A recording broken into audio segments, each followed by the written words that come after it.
ನಮಸ್ಕಾರ, ವನಶ್ರೀ ಚಾನಲ್ಗೆ ಸ್ವಾಗತ. ಹೊಸ ವಿಡಿಯೋ ತಂದಾಯಿತು. ಬನ್ನಿ ಇವತ್ತು ಮಾತಾಡು ಮಲ್ಲಿಗೆ ಸೀರಿಯಲ್ಲು ಹೇಗೆ ಮೂವ್ ಆಗುತ್ತೆ, ಏನು ಸ್ಟೋರಿ ನೋಡೋಣ. ಅದಕ್ಕಿಂತ ಮುಂಚೆ ನನ್ನ ವಿಡಿಯೋಕ್ಕೆ ಸಬ್ಸ್ಕ್ರೈಬ್ ಮಾಡಿಲ್ಲ ಅಂದರೆ ದಯವಿಟ್ಟು ಸಬ್ಸ್ಕ್ರೈಬ್ ಮಾಡ್ಕೊಳ್ಳಿ, ಹಾಗೆ ಒಂದು ಲೈಕ್ ಕೊಡಿ.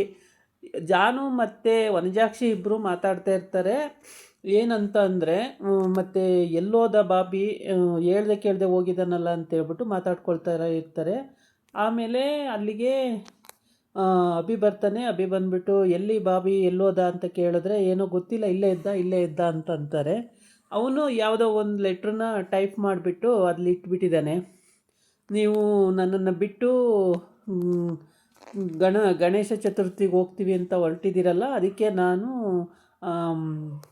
ಅಮ್ಮ ಮೇಡಮ್ ಮನೆಗೆ ಹೋಗ್ತೀನಿ ಅಂತೇಳಿ ಅಂತ ಬರೆದಿರ್ತಾನೆ. ಅದನ್ನು ನೋಡಿಬಿಟ್ಟು ವಂಜಾಕ್ಷಿ ಯಾಕೆ ಹಿಂಗೆ ಮಾಡ್ತಾನೆ ಇವನು ಅಂತ ವಂಜಾಕ್ಷಿ ಹೇಳ್ತಾಳೆ. ಆಮೇಲೆ ಜಾನು ಕೂಡ ಹೇಳ್ದೆ ಕೇಳ್ದೆ ಹೋಗಿದ್ದಾನಲ್ಲ, ಅವನಿಗೆ ಏನು ಮಾಡಬೇಕು ಅಂತ ಅವಳು ಅಲ್ಲಲ್ಲಿ ಕಡಿತಾ ಇರ್ತಾಳೆ.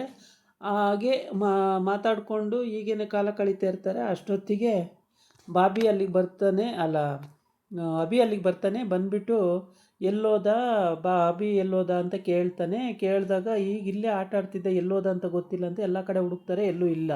ನೋಡ್ಕೊಳಕ್ಕಾಗಲ್ವಾ, ಇಬ್ಬರಿದ್ದೀರಾ, ವಂಜಾಕ್ಷಿ ನೋಡ್ಕೊಳಕ್ಕಾಗಲಿಲ್ವಾ ನಿಮಗೆ ಅಂತ ಕೇಳ್ತಾನೆ. ಇಲ್ಲ ನೋಡ್ಕೊಳ್ತಾ ಇದ್ದೆ, ಎಲ್ಲೋದ ಅಂತ ಗೊತ್ತಾಗಿಲ್ಲ ಅಂತ. ಆಮೇಲೆ ಜಾನು ನಿಂಗಾರು ಗೊತ್ತಾಗಬಾರ್ದಾ, ಎಲ್ಲೋದ ನೋಡ್ಕೋಬೇಕು ತಾನೆ, ಮಕ್ಕಳಲ್ವಾ, ಎಲ್ಲೋಗ್ತಾರೆ ಎಲ್ಲಿ ಬರ್ತಾರೆ ಅಂತ ನೋಡ್ಕೋಬೇಕು, ಮನೇಲಿದ್ದು ಅದು ಮಾಡ್ಕೊಳಕ್ಕಾಗಲ್ವಾ ಅಂತ ಬೈತಾನೆ. ಇವನಿಂದ ನಾವು ಬೈಸ್ಕೋಬೇಕಲ್ಲ ಅಂತ ಒಳಗೆ ಜಾನು ಇದು ಮಾಡ್ತಾಳೆ. ಆಮೇಲೆ ಎಲ್ಲ ಕಡೆ ಹುಡುಕ್ತಾರೆ, ಲೆಟ್ರ್ ಸಿಗುತ್ತೆ. ಲೆಟ್ರ್ ಓದಿದ ಮೇಲೆ ಅಮ್ಮ ಮೇಡಮ್ ಮನೆಗೆ ಹೋಗಿದ್ದೀನಿ ಅಂತ ಬರೆದಿರ್ತಾನೆ. ಆದರೆ ಅವನೆಲ್ಲೂ ಹೋಗಿರಲ್ಲ, ಅಲ್ಲೇ ಇರ್ತಾನೆ.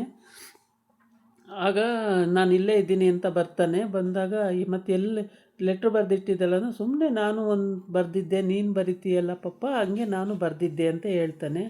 ಅಯ್ಯೋ ಎಷ್ಟು ಬುದ್ಧಿ ಇದೆ ಇವನಿಗೆ ಅಂತ ಹೇಳ್ಬಿಟ್ಟು ಇವಳು ಕಣ್ಕೊಂಡು ಬಿಡ್ತಾ ಇರ್ತಾಳೆ ಜಾನು. ಹೀಗೆ ಇವ್ರದ್ದು ಕತೆಗಳು. ಆಮೇಲೆ ಇವತ್ತು ಅಲ್ಲಿ ಹೋಗೋದು ಬೇಡ, ಗಣೇಶ ಚತುರ್ಥಿನ ಇವತ್ತು ಇಲ್ಲೇ ಮಾಡಿಬಿಡೋಣ ಮನೇಲೇ ಅಂತೇಳಿ ಐಡಿಯಾ ಹಾಕ್ಕೊಂಡು ಮನೇಲೇ ಮಾಡೋಕ್ಕೆ ರೆಡಿ ಮಾಡ್ಕೊಂಡಿರ್ತಾಳೆ. ಮನೇಲೇ ರೆಡಿ ಮಾಡ್ಕೊಂಡಿದ್ದಾಗ ಚಾವಂತಿಗೆ ಅಭಿ ಫೋನ್ ಮಾಡಿ ಹೇಳಿರ್ತಾನೆ, ಇವತ್ತು ಪೂಜೆ ಇದೆ ಬಾ ಅಂತೇಳಿ. ಅದರಿಂದ ಇವಳಿಗೂ ಗೊತ್ತಾಗಿರುತ್ತೆ, ಇವನ ಹೆಂಡ್ತಿಗೂ ಗೊತ್ತಾಗಿರುತ್ತೆ ವಿಷಯ. ಹಂಗಾಗ್ಬಿಟ್ಟು ಸ್ವರನೂ ಅಲ್ಲಿಗೆ ಬರಬೇಕು ಅಂತ ಹೊರಟು ಮುಸ್ಕು ಹಾಕ್ಕೊಂಡು ಪುರೋಹಿತರ ಜೊತೆ ಬರ್ತಾಳೆ. ಪುರೋಹಿತರ ಮಗಳಾಗಿ ಬಂದುಬಿಟ್ಟು ಪ್ರಸಾದ ಮಾಡೋಕ್ಕೆ ಮಗಳನ್ನ ಜೊತೆ ಕರ್ಕೊಬಂದಿದ್ದಾರೆ ಅಂತೇಳಿ ಮಾತಾಡ್ಕೊಂಡು ಪೂಜೆ ಮಾಡೋಕ್ಕೆ ಎಲ್ಲ ರೆಡಿ ಮಾಡ್ಕೊಳ್ತಾರೆ.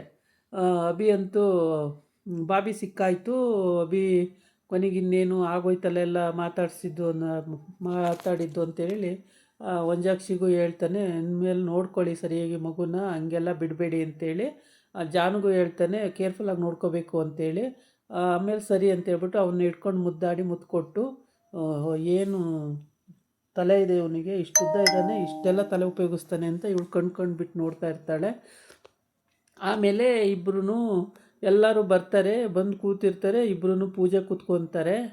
ಪೂಜೆಗೆ ಕೂತ್ಕೊಳ್ಳಿ ಅಂತ ಹೇಳ್ತಾರೆ ಪುರೋಹಿತರು ಕೂಡ ಬಂದಿಲ್ಲ, ಈಗ ಬರ್ತಾರೆ ಅವರು.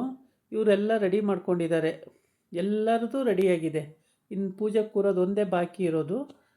ಸದ್ಯ ಸ್ವರ ಬರೆದು ಹೋದರೆ ಸಾಕಪ್ಪ ದೇವರೇ ಅಂತ ಇವಳು ದೇವರಲ್ಲಿ ಬೇಡ್ಕೋತಾ ಇರ್ತಾಳೆ. ಎಷ್ಟೋ ಸಲ ಸ್ವರ ಬರೆದು ಹೋದರೆ ಸಾಕು ಅಂತೇಳ್ಬಿಟ್ಟು ಸ್ವರ ಬರ್ದು ಹೋದ್ರೆ ಸಾಕು ಅಂದ್ಕೊಂಡಿರ್ತಾಳೆ. ಸ್ವರನೇ ಬರ್ತಾಳೆ ಅಲ್ಲಿಗೆ.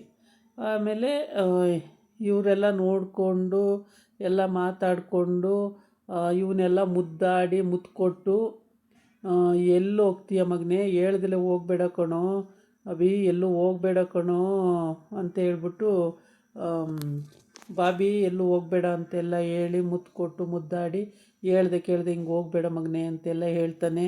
ಅಷ್ಟು ಆಸೆ ಅವ್ನು ಕಂಡ್ರೆ, ಅವನು ಎಲ್ಲೂ ಮಿಸ್ ಆಗಂಗಿಲ್ಲ, ಅಷ್ಟು ಆಸೆ ಪಡ್ತಾನೆ.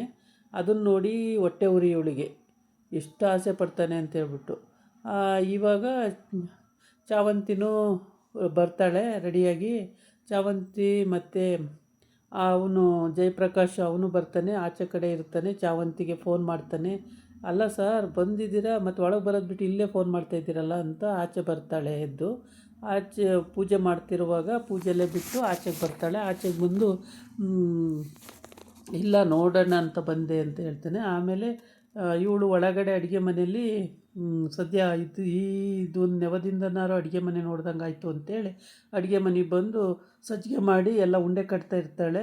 ಆಮೇಲೆ ಪೂಜೆ ಹೆಂಗೆ ನಡೀತಿದೆ ನೋಡೋಣ ಅಂತೇಳಿ ಮತ್ತೆ ಮುಸ್ಕಾಕೊಂಡು ಪೂಜೆ ನೋಡೋಕ್ಕೆ ಬರ್ತಾಳೆ. ಪೂಜೆ ನೋಡೋಕ್ಕೆ ಬಂದಾಗ ಅಭಿನೂ ಮತ್ತು ಜಾನ್ಸಿನೂ ಕೂತ್ಕೊಂಡು ಪೂಜೆ ಮಾಡೋದು ನೋಡಿಬಿಟ್ಟು ತುಂಬ ದುಃಖ ಆಗುತ್ತೆ. ನಾನು ಕೂರೋ ಜಾಗದಲ್ಲಿ ಅವಳು ಕೂತಿದ್ದಾಳಲ್ಲ ಅಂತೇಳ್ಬಿಟ್ಟು ತುಂಬಾ ದುಃಖ ಪಡ್ತಾನೆ. ದುಃಖಪಟ್ಟು ದುಃಖ ಪಡ್ತಾಳೆ, ತುಂಬಾ ದುಃಖ ಪಡ್ತಾಳೆ. ಪೂಜೆಗೆಲ್ಲ ರೆಡಿಯಾಗಿದೆ, ಎಲ್ಲ ಗಣೇಶನ ಕೂರಿಸಿ ಆಗಿದೆ, ಇನ್ನು ಪೂಜೆ ಒಂದೇ ಬಾಕಿ ಇರೋದು. ಆ ಪೂಜೆಗೆ ಜಾನ್ಸಿ ಕೂರಿಸ್ಕೋತಾನಲ್ಲ ಅಂತ ಭಾಳ ಮನಸ್ಸಿಗೆ ನೋವಾಗುತ್ತೆ. ಆದರೆ ವಿಧಿ ಇಲ್ಲ, ಏನೂ ಮಾಡೋಕ್ಕಾಗಲ್ಲ. ಏಕೆಂದರೆ ಜಾನ್ಸಿನೇ ಇಲ್ಲಿ ಖತರ್ನಾಕ್ ಬುದ್ಧಿ ಮಾಡ್ತಾಳೆ. ಈಗ ಗೊತ್ತಾದ್ರಂತೂ ರಂಪ ರದ್ದ ಅಂತ ಮಾಡಿಬಿಡ್ತಾಳೆ ಅಂತೇಳ್ಬಿಟ್ಟು ಗೊತ್ತಾಗ್ದಂಗೆ ಅಭಿ ಸರ್ನಾರು ನೋಡ್ಬೋದಲ್ಲ ಅಂತ ಇವಳು ಬಂದಿದ್ದಾಳೆ. ಸ್ವರ ಅಷ್ಟೇ, ಮನೆ ನೋಡ್ಬೋದು, ಅಭಿ ಸರ್ ನೋಡ್ಬೋದು, ಮತ್ತು ಇಂಪಾರ್ಟೆಂಟು ಬಾಬಿ ನೋಡ್ಬೋದು. ಇಷ್ಟು ನೋಡೋದಕ್ಕೋಸ್ಕರನೇ ಅವಳು ಬಂದಿದ್ದಾಳೆ. ಬಾಬಿನೂ ಕೂರಿಸ್ಕೊಂಡು ಪೂಜೆ ಕೂತಿದ್ದಾರೆ. ಪೂಜೆ ಮಾಡೋಕ್ಕೆ ಅಂತೇಳ್ಬಿಟ್ಟು ಪುರೋಹಿತರು ಮಂತ್ರ ಹೇಳ್ತಾವ್ರೆ.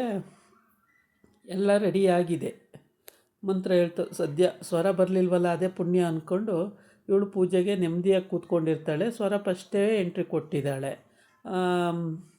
ಮತ್ತು ಚಾಮಂತಿನೂ ಬಂದಿದ್ದಾಳೆ. ಚಾಮಂತಿ ಬಂದು ಸ್ವಲ್ಪ ಹೊತ್ತಿಗೆ ಸ್ವರ ಬಂದು ಸ್ವಲ್ಪ ಹೊತ್ತಿಗೆ ಚಾಮಂತಿನೂ ಬರ್ತಾಳೆ. ಹೀಗೆ ಇವ್ರದ್ದೆಲ್ಲ ಈಗ ಬಂದು ಕೂತ್ಕೊಂಡು ಎಲ್ಲರೂ ಪೂಜೆ ಸಮಯಕ್ಕೆ ಕರೆಕ್ಟಾಗಿ ಬಂದಿರ್ತಾರೆ. ಎಲ್ಲ ಖುಷಿಯಾಗಿ ಪೂಜೆ ಮಾಡ್ತಿರ್ತಾರೆ ರೆಡಿಯಾಗಿ.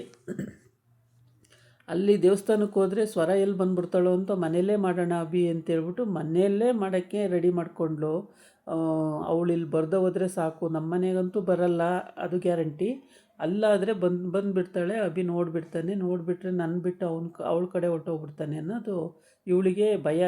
ಆ ಥರ ಇಂಟೆನ್ಷನಲ್ಲಿ ಭಯ ಜಾಸ್ತಿ ಆಗಿಬಿಟ್ಟಿದೆ. ಬಟ್ ಅವನು ನೋಡಿದರೆ ಅವಳ ಜೊತೆಗೆ ಹೋಗ್ತಾನೆ. ಯಾಕೆಂದರೆ ಅವನು ಹೆಂಡ್ತಿ ಅವಳು. ಇವಳು ಸುಮ್ಮನೆ ಲಿವಿಂಗ್ ಟುಗೆದರಲ್ಲಿ ಇದ್ದಾಳೆ. ಇವಳು ನಂಬ್ಕೊಂಡು ಅವನು ಇವಳಿಗೆ ತಾಳಿ ಕಟ್ಕೊಳ್ಳೋಕ್ಕಾಗುತ್ತಾ? ಇವಳು ಹುಟ್ಟು ಕ್ರಿಮಿನಲ್ಲು. ಏನೋ ಅವನು ಅಂದ ಚಂದ ನೋಡಿ ಇವಳು ಹಿಂದೆ ಬಿದ್ದು ಬಂದಿದ್ದಾಳೆ. ಅಷ್ಟು ಬಿಟ್ಟರೆ ಅವ್ರ ಸಂಸಾರನ ಹಾಳು ಮಾಡಿಬಿಟ್ಟು ಇವಳು ಬಂದು ಸೇರಿಕೊಂಡಿದ್ದಾಳೆ. ಇಷ್ಟೇ ಇಲ್ಲಾಗಿರೋದು. ಬಂದಾಯಿತು. ಈಗ ಪೂಜೆ ಎಲ್ಲ ರೆಡಿ ಆಯಿತು. ಪೂಜೆಗೆ ಕೂತ್ಕೊಂಡು ಅಲ್ಲಿ ಇಬ್ಬರು ಸೇರಿ ಪೂಜೆನೂ ಮಾಡ್ತಾರೆ. ಎಲ್ಲದೂ ರೆಡಿ ಆಗುತ್ತೆ. ಪುರೋಹಿತರು ಬಂದಾಯಿತು. ಎಲ್ಲರೂ ರೆಡಿ ಆಯಿತು. ಅಲ್ಲಿ ಲಾಡು ಮಾಡೋಕ್ಕೆ ಹೋಗಿದ್ದಾಳೆ ಸ್ವರ. ಲಾಡು ರೆಡಿ ಆಗುತ್ತೆ. ಲಾಡು ತಿಂದು ನೋಡಿಬಿಟ್ಟು ಇದು ಸ್ವರ ಮಾಡಿರೋದು ಅಂತ ಅವ್ನು ಪತ್ತೆ ಮಾಡ್ಬೋದು. ಮೋಸ್ಟ್ಲಿ ಮಾಡೇ ಮಾಡ್ತಾನೆ. ಏಕೆಂದರೆ ಅವನು ಅವತ್ತೇ ಒಂದು ಚೂರೇನೋ ತಿಂದಿದ್ದಕ್ಕೆ ಅದಕ್ಕೇ ಪತ್ತೆ ಮಾಡಿದ್ದಾನೆ ಅಂದರೆ ಇನ್ನು ಇದಕ್ಕೆ ಪತ್ತೆ ಮಾಡಲ್ವಾ? ಪತ್ತೆ ಮಾಡೇ. ಹಾಗಾಗಿ ಸ್ವರ ಇಲ್ಲಿ ರೆಡಿ ಮಾಡ್ತಿದ್ದಾಳೆ. ರೆಡಿ ಆಯಿತು. ಪ್ರಸಾದ ರೆಡಿ ಆದ ತಕ್ಷಣ ಇವಾಗ ಎಲ್ಲನೂ ತಂದಿಟ್ಕೊಂಡು ಅವಳ ಮುಖ ತೋರ್ಸೋಂಗಿಲ್ಲ. ಇವರೆಲ್ಲ ಪೂಜೆ ಮಾಡ್ತಿರ್ತಾರೆ, ಮುಖ ತೋರ್ಸೋಕ್ಕಾಗಲ್ಲ. ಹಾಗಾಗಿ ಖುಷಿಯಾಗ್ಬಿಟ್ಟಿದ್ದಾಳೆ ಜಾನು.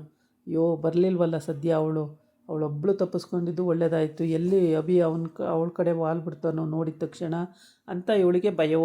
ಸಖತ್ತು ಭಯ ಪಡ್ತಾಳೆ. ಎಲ್ಲಿ ಅವ್ನು ಸಿಕ್ಬಿಟ್ರೆ ಹೋಗ್ಬಿಡ್ತಾಳೋ, ಅವಳ ಜೊತೆ ಹೋಗ್ಬಿಡ್ತಾನೋ ಅಂತೇಳ್ಬಿಟ್ಟು ತುಂಬಾ ಭಯಪಡ್ತಾಳೆ. ಆದರೆ ಆ ಭಯದಲ್ಲೂ ಕೂಡ ಸ್ವರ ಹೊಟ್ಟೆ ಉರ್ಕೊತಿರ್ತಾಳೆ. ಜೊತೆ ಕೂತ್ಕೊಂಡು ಪೂಜೆ ಮಾಡಿಸ್ತಾವ್ರಲ್ಲ, ನಾನು ಕೂರಬೇಕಾದ ಜಾಗಕ್ಕೆ ಅವಳು ಬಂದು ಕೂತಿದ್ದಾಳಲ್ಲ ಅಂತ ಭಾಳ ಬೇಜಾರು ಮಾಡ್ಕೊಂಡು ಹೊಟ್ಟೆ ಉರ್ಕೊತಿರ್ತಾಳೆ. ಆದರೆ ಏನೂ ಮಾಡೋಕ್ಕಾಗಲ್ಲ. ಈ ಥರ ಸಿಚುವೇಶನ್ ಇರೋದ್ರಿಂದ ಅಡ್ಜಸ್ಟ್ ಮಾಡ್ಕೊಳ್ಳೇಬೇಕಾಗುತ್ತೆ. ಈಗ ಅಲ್ಲಿ ಹೋಗಿ ಬಾಬಿನೂ ಮಾತಾಡ್ಸೋಕ್ಕಾಗಲ್ಲ ಇವಳು. ಬಾಬಿ ಮಾತಾಡ್ಸೋಕ್ಕೆ ಹೋದರೆ ಇವಳೇ ಅಂತ ಗೊತ್ತಾಗುತ್ತೆ. ಆ್ಯಕ್ಚುಲಿ ಚಾವಂತಿ ಜೊತೆ ಇರೋದು ಸ್ವರ ಅಂತಲೇ 100% ಅವ್ನು ತಿಳ್ಕೊಂಡಿದ್ದಾನೆ. ಆದರೆ ಕನ್ಫರ್ಮ್ ಮಾಡ್ಕೊಳ್ಳೋಕ್ಕೆ ಆಗ್ತಾಯಿಲ್ಲ. ಇದಾಗಿತ್ತು ಇವತ್ತಿನ ವೀಡಿಯೋ. ನಾಳೆ ಇನ್ನೊಂದು ವೀಡಿಯೋ ಜೊತೆ ಬರ್ತೀನಿ. ನಮಸ್ಕಾರ.